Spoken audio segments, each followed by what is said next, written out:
répond à la question du jour, alors que son avenir semblait s'écrire en pointillé du côté de la capitale espagnole, notamment avec le fait d'être distancé en Liga et cette demi-finale allée de Copa del Rey en défaveur avec cette victoire du Barça 1-0 à Bernabéu. Cette victoire, esta goleada, cette raclée 4-0 du Real Madrid sur la pelouse du Camp Nou. Carlo Ancelotti s'est-il assuré sa présence sur le banc madrilène pour la saison prochaine? Ou pour toi, les hommes de Carlo Ancelotti devront gagner une des deux compétitions qui restent, la Copa del Rey ou la Ligue des Champions, pour lui assurer une présence sur le banc merengue la saison prochaine? Ta réponse en commentaire. Bienvenidos, bienvenue à ce nouveau numéro du Jodonas Liga. On ne change pas les bonnes habitudes, like la vidéo et abonne-toi à la chaîne si ce n'est déjà fait. On va parler aujourd'hui de cette large victoire du Real Madrid, 4-0 sur la pelouse du Camp Nou, dans cette demi-finale retour de la Copa del Rey. Donc les hommes de Xavi ne vont pas réaliser ce doublé coupe-championnat. Il est vrai que sur les 10-15 dernières années, cette situation s'est souvent produite dans le sens inverse, avec le Barça notamment qui s'est imposé 6-2 du côté de Bernabéu et d'autres victoires 3-0 et autres. Mais que le Real Madrid s'impose de manière autoritaire face à son grand rival est tout de même quelque chose de rare. Donc les Madrilènes savourent bien cette victoire face au Barça. Et encore, on pourra même reprocher aux joueurs du Real Madrid de ne pas avoir voulu faire du sang, hacer sangre, comme on dit ici, d'avoir un avantage plus conséquent sur son adversaire. 4-0, ça a semblé suffisant quand on repense par exemple à l'occasion d'Asensio qui vient mettre son petit plat du pied. Une équipe comme le Bayern en face, on sait qu'ils auraient cherché à faire encore plus mal. Et 4-0, même s'il faut rappeler qu'il y avait beaucoup d'absence du côté du Barça, ça fait quand même certains dégâts dans le camp du rival. Le match a commencé avec une très forte intensité et très vite, une décision arbitrale viendrait mettre un peu de piment dans cette rencontre. Pour moi, il n'y avait pas faute de David Alaba, qui était avec sa main d'appui lorsque le centre de Gabi lui est arrivé sur la main. La règle est simple, avec la main d'appui, si le ballon lui arrive dessus, il n'y a pas pénalty. Donc c'est logique que l'arbitre ait décidé de ne pas accorder ce pénalty au Barça. Mais on sait que ça a fait beaucoup monter la sauce, cette décision de l'arbitre.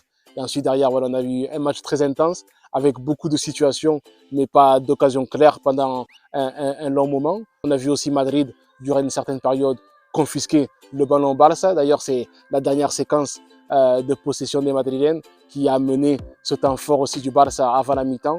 Et cette fameuse action de Lewandowski où il met cette reprise repoussée par Courtois. Mais avant de disputer ce ballon pour pouvoir essayer de marquer ce but, donc il est pris en sandwich entre Militão et Camavinga, si je ne me trompe pas. Mais pour moi, il n'y a pas contact, il n'y a pas penalty à ce niveau-là parce qu'il n'a pas encore commencé à vouloir disputer ce ballon et je ne vois pas de contact qui l'empêcherait de le faire. Et les deux joueurs sont allés vers le ballon et ne l'ont pas touché pour pouvoir bénéficier d'un penalty. Ensuite, il y a eu cette contre-attaque avec ce ballon touché par Valverde qui a permis à l'équipe de sortir de la zone dangereuse. Et d'ailleurs, on a vu Modric, Rodrigo et Vinicius faire l'essentiel pour pouvoir amener cette action vers la surface et de ce relais entre Vinicius et Benzema. Même Vinicius paraît surpris que Benzema lui remette ce ballon de la surface. Et derrière, voilà, il y a eu ce petit coup de poker avec ce Koundé qui, d'habitude, le Barça, défensivement, quand les rares fois où il est mis en difficulté, arrive à avoir cette chance défensive. Mais là, pour le coup, voilà, Koundé n'a pas pu empêcher ce ballon de rentrer. Et donc, juste avant la mi-temps, de même que dans le dernier Classico, avant la trêve internationale, le Barça avait marqué avant la mi-temps et on sentait que mentalement, le match avait peut-être basculé de leur côté. En tout cas, ils étaient rentrés au vestiaire galvanisés. Et donc là, ça a été le contraire, avec les merengues qui sont rentrés galvanisés au vestiaire. Et ils sont revenus en marquant très tôt ce nouveau but qui a mis un coup sur la tête au Barcelonais. Donc ça a mené quelques instants de folie. On a vu que les schémas ont vite été rompus dans ce match. Le match est parti un peu dans tous les sens. Le Barça, avec un seul but, pouvait totalement se relancer dans ce match et le rendre totalement fou. Mais ils n'ont pas réussi à le faire. Derrière, il y a ce troisième but qui est venu avec cette faute évidente de Kessie sur Vinicius qui l'écrase le pied au moment de son crochet. Donc le penalty logiquement sifflé avec un Benzema de nouveau sans froid et qui prend à contre-pied Ter Stegen. Et le Barça pour moi est un peu paniqué, que ce soit au niveau des changements. J'ai trouvé Xavi qui s'est un peu précipité parce que Rafinha, même quand il n'est pas spécialement dans un bon jour, c'est quelqu'un qui tente quand même. On a vu beaucoup tenter, même s'il y a des choses qui ne sont pas sorties comme il aurait aimé, mais il a énormément tenté. Pour moi, il aurait pu faire entrer Ferran Torres et jouer avec le trident Ferran Torres, Rafinha et Lewandowski. Mais les entrées, voilà, Ferran Torres et Fati Fatih qui n'a pas fait une grosse rentrée, même si son but était encourageant face à Elche. Peut-être qu'ils ont voulu surfer dessus, Xavi notamment, pour essayer de le relancer mentalement en marquant encore face au Real Madrid. Mais on a vu que ça collait pas bien. Lewandowski en première mi-temps notamment a beaucoup décroché pour essayer de toucher des ballons. Parce que le Barça a essayé beaucoup des jeux longs. On avait du mal à trouver les décalages balle à terre dans la défense madrilène. Donc Lewandowski a beaucoup décroché et il y a eu beaucoup de ballons longs. Mais en seconde période, ça a été plus dur de le trouver. Et derrière, voilà, ses compagnons d'attaque n'ont pas apporté ce qu'il fallait pour pouvoir vraiment mettre le danger dans la défense du Real Madrid. Derrière, que dire de cette course pleine de maturité, de sang-froid de la part de Vinicius pour pouvoir transmettre ce ballon à Karim Benzema pour ce dernier but, avec cette course utile de Rodrigo de l'autre côté pour attirer les défenseurs aussi. Donc cette attaque a été rondement menée par les Madrilènes et Benzema, 2 triplés en 2 matchs. Cabenoebe, il est un peu comme les bonbons Haribo, c'est pour les grands et les petits. Donc certains lui reprochaient d'avoir marqué un triplé que contre une petite équipe, donc Valladolid dimanche dernier. Et là, il a marqué que face à une grande équipe. Il a vraiment montré que dans ces périodes-là, quand les matchs sont clés, on peut compter sur lui. Bien sûr, il n'y a pas la formule magique pour tout gagner, mais on sait que Benzema va tout donner à ce niveau-là pour essayer d'être un élément déterminant quand le Real Madrid est dos au mur, en offrant une place de favori au Barça en cas de défaite et la possibilité pour les Catalans de réaliser un doublé. Et là, Karim Benzema a su hausser le haut et être vraiment pile-poil comme il fallait face au but, retrouver cette adresse qui est totalement différente de l'appréciation qu'il avait reçue dans la presse après le 0 sur 10, le match raté du dernier Classico. Là, il a vraiment été déterminant et très bon. Au niveau des performances individuelles, Camavinga, encore sur son côté gauche, magnifique.